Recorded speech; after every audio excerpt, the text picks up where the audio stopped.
Pollution, traffic, flyover works ఇలాంటి ఇబ్బందులు అన్నీ ఉన్నా అమ్మవారి పిలుపు వచ్చినప్పుడు ఈ దారి, ఆ కష్టాలు అన్నీ చాలా చిన్నగా అనిపిస్తాయి. నమ్మకంతో ఒక స్టెప్ ముందుకు వేస్తే ఆ స్టెప్ని నడిపించేది అమ్మవారి శక్తే. ఆ జర్నీ అంతా అమ్మ చూస్తూ ఉంటుంది. ఆ జర్నీ ఎండింగ్లో అమ్మవారి ఆశీర్వాదం తప్పకుండా ఉంటుంది.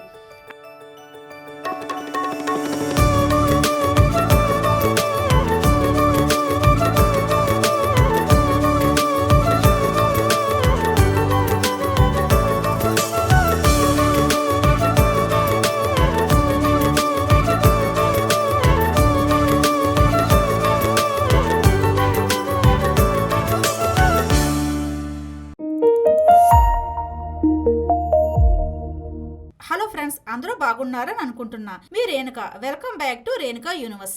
ఈ రోజు మన లాగ్ కాకినాడ నుండి స్టార్ట్ అవుతుంది. ఓఎన్జీసీ ఈస్ట్ సైడ్ లో ఉన్న అగస్త్య నగర్ లోని శ్రీ శ్రీ శ్రీ త్రిశక్తి క్షేత్రం వరకు నా ప్రయాణాన్ని మీతో షేర్ చేసుకోబోతున్నా. జస్ట్ ఇప్పుడే ఇంటి దగ్గర నుండి బయలుదేరా.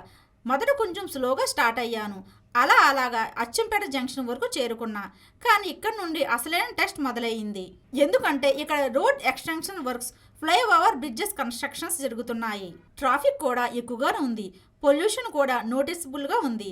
అయినా కూడా ఇవన్నీ పట్టించుకోకుండా అమ్మవారి మీద ఉన్న నమ్మకంతో జర్నీని కంటిన్యూ చేశా.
పొల్యూషన్, ట్రాఫిక్ అన్ని క్రాస్ చేస్తూ ఓఎన్జీసీ రోడ్స్ అన్ని దాటుకుంటూ లోపలికి వచ్చేసరికి ఒక సర్ప్రైజింగ్ చేంజ్ కనిపించింది.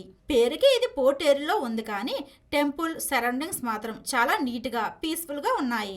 చుట్టూ చూస్తుంటే గ్రీనరీతో నిండిపోయింది. సిటీలో ఉన్నామా అన్న ఫీల్ అసలు రానేలేదు. కానీ టెంపుల్ దగ్గర మాత్రం ఎవరూ లేరు. ఆ సైలెన్స్, ఆ కామ్నెస్ చాలా బాగా అనిపించింది.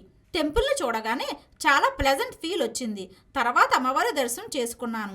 ఆ క్షణంలో వచ్చిన పీస్ మాటల్లో చెప్పలేని ఫ్రెండ్స్. తర్వాత ఈ గుడి యొక్క చరిత్ర, ప్రాముఖ్యత తెలుసుకోవాలని అక్కడున్న అర్చకులను కలిశాను. నమస్తే అండి. ఈ గురించి ప్రత్యేకం గురించి చెప్పండి. ప్రత్యేకత ఏంటి? ఈ క్షేత్రం శ్రీ శ్రీ త్రిశక్తి సమేత త్రయంబకేశ్వర స్వామి క్షేత్రం అండి. ఈ క్షేత్రం ప్రతిష్టా కార్యక్రమం చేసి 10 సంవత్సరములు పూర్తయిందండి.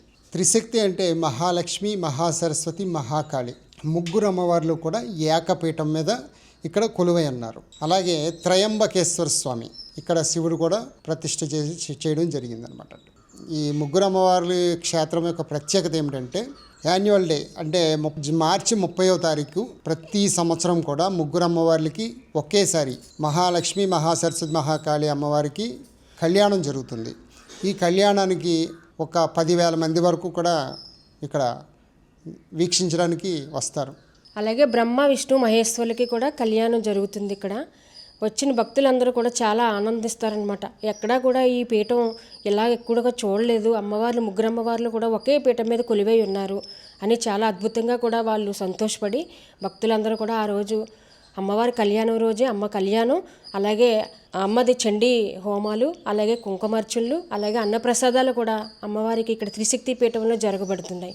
ఈ 10 సంవత్సరాల నుంచి కూడా అమ్మవారి కార్యక్రమాలు ఇలా చేసుకుంటూ వస్తున్నామండి. అలాగే ఈ మధ్య మనం ఫిబ్రవరి 23న వారాహి అమ్మవారు అంటే ఐశ్వర్య వారాహి అమ్మవారిని ఇక్కడ ప్రతిష్ఠితం చేయడం జరిగిందండి. ఆ అమ్మవారు వచ్చేసి మనకి ప్రతిరోజు కూడా అమ్మ దర్శనం సాయంత్రం 6 గంటల నుంచి 10 గంటల వరకు అమ్మ దర్శనం ఉంటుందండి. కాబట్టి మీరు ఎవరైనా సరే భక్తులు వస్తే ఈ త్రిశక్తి పీఠంలోనే వారాహి అమ్మవారు కూడా కొలువై ఉన్నారు. కాబట్టి మీరు భక్తులందరూ కూడా అమ్మను చూసి ఆ అమ్మని కృపకి మనం అందరమే కూడా పాత్రలు కావద్దాం. అలాగే వచ్చిన ప్రతి భక్తులు కూడా ఏ సమస్య ఉన్నా సరే అమ్మకి వచ్చి ఆ దర్శనం చేసుకోండి. అమ్మ నాకు ఈ ఒక సమస్య ఉంది, నువ్వు తప్ప నాకు ఏమీ లేదని వచ్చి అమ్మని అడగండి. అమ్మే అన్నీ చూసుకుంటుంది. మనకి ఏ సమస్య ఉన్నా ఈ ప్రాంగణంలో అడుగు పెట్టేటప్పటికే ఆ తల్లి అన్నీ కూడా గుర్తిస్తుంది. మీరు వచ్చి ప్రతి భక్తులు కూడా అమ్మ దర్శనం చేసుకోండి. శ్రీమాత్రే నమః. ఓం నమః శివాయ.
శ్రీ ఐశ్వర్య వారాహి మాతకు జై.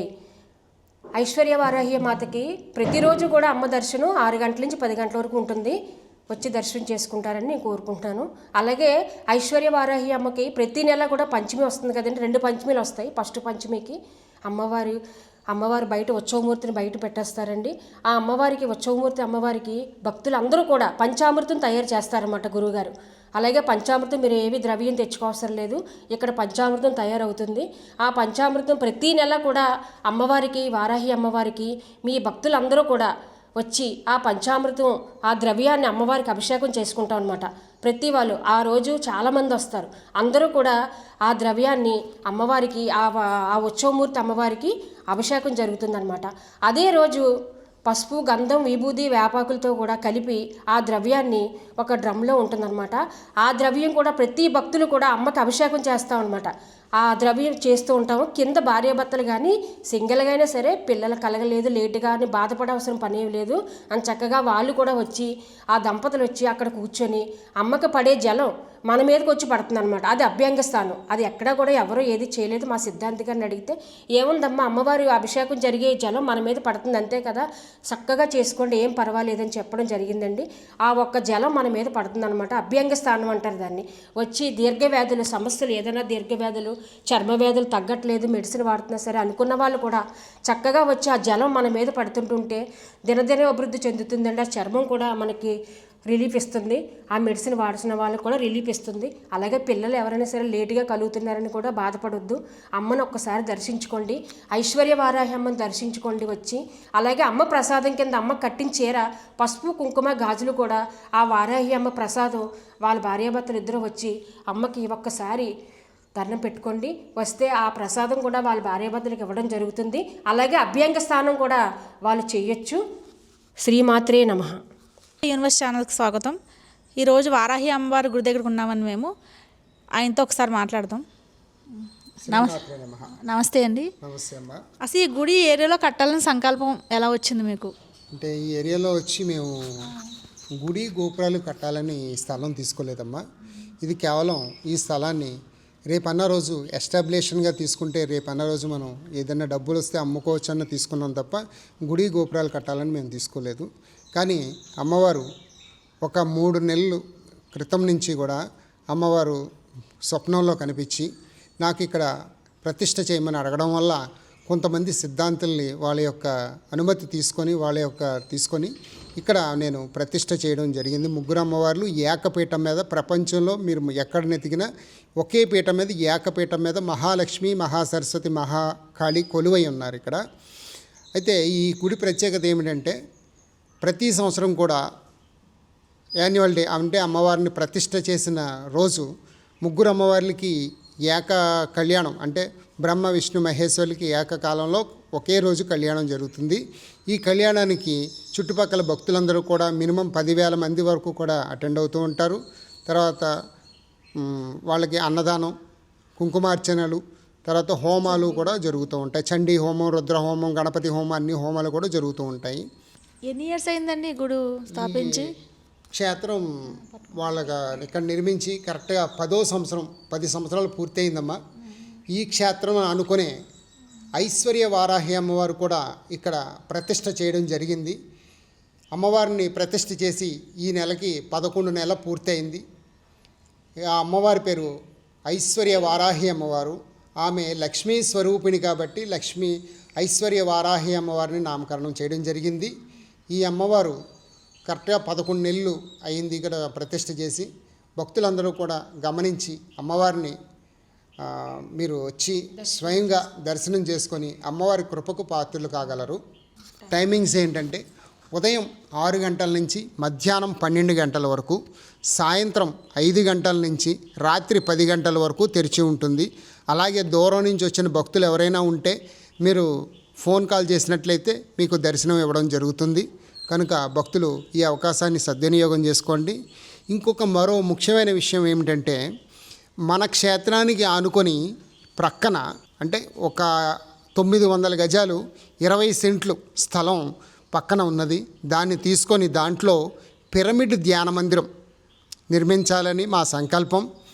తరువాత అదే క్షేత్రంలో వెంకటేశ్వర స్వామి, లక్ష్మీదేవి అంటే తిరుపతిలో 12 అడుగులు వెంకటేశ్వర స్వామి ఉంటాడు. అదే వెంకటేశ్వర స్వామి విగ్రహంలో 6 అడుగుల వరకు కూడా అయ్యవారి నాభి వరకు కూడా లక్ష్మీ అమ్మవారు ప్రతిష్ఠ చేయడం, ఒకే విగ్రహంలో వెంకటేశ్వర స్వామి, లక్ష్మీదేవిని ప్రతిష్ఠ చేయడం జరుగుతుంది. అలాగే దక్షిణామూర్తి 12 అడుగులు దక్షిణామూర్తి, ఆయన పేరు ధన దక్షిణామూర్తి. కింద కుబేరుడు, కింద లక్ష్మీదేవి కూర్చొని ఉంటారు. సెకండ్ ఫ్లోర్లో వాళ్ళని ప్రతిష్ఠ చేయడం జరుగుతుంది. కింద ఫ్లోర్లో 20 రూములు కట్టించడం జరుగుతుంది. అంటే దూరం నుంచి వచ్చిన భక్తులు ఎవరైనా సరే ఒక 2 రోజులు ఇక్కడ స్టే చేసి వాళ్ళు ఏదైనా ధ్యానం చేసుకోవడానికి పనిచేస్తుంది. అలాగే 3వ అంతస్తులో పిరమిడ్ ధ్యాన మందిరం అంటే ఆ ధ్యాన మందిరంలో మినిమం 1,000 మంది వాళ్ళు ధ్యానం చేసుకోవడానికి ఉంటుంది.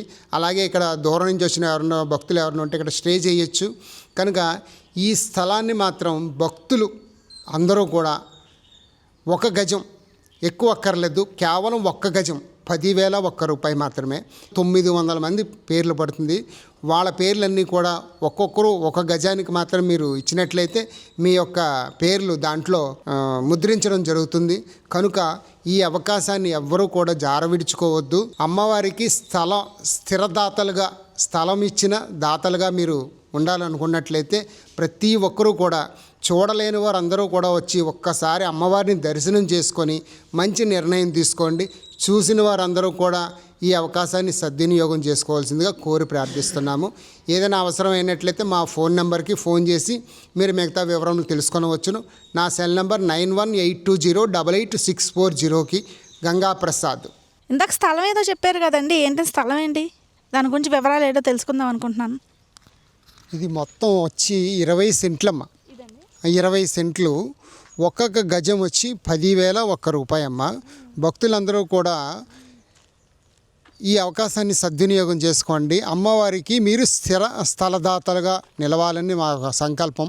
కనుక భక్తులందరూ కూడా కేవలం మీరు లక్షల కోట్లు ఇవ్వనవసరం లేదు. కేవలం 1 గజానికి 10,001 రూపాయి మీరు చెల్లించి మీ భార్యాభర్తల పేర్లు దీంట్లో ముద్రించడం జరుగుతుంది. కనుక ఈ అవకాశాన్ని మీరు అందరూ సద్వినియోగం చేసుకోండి. ఇది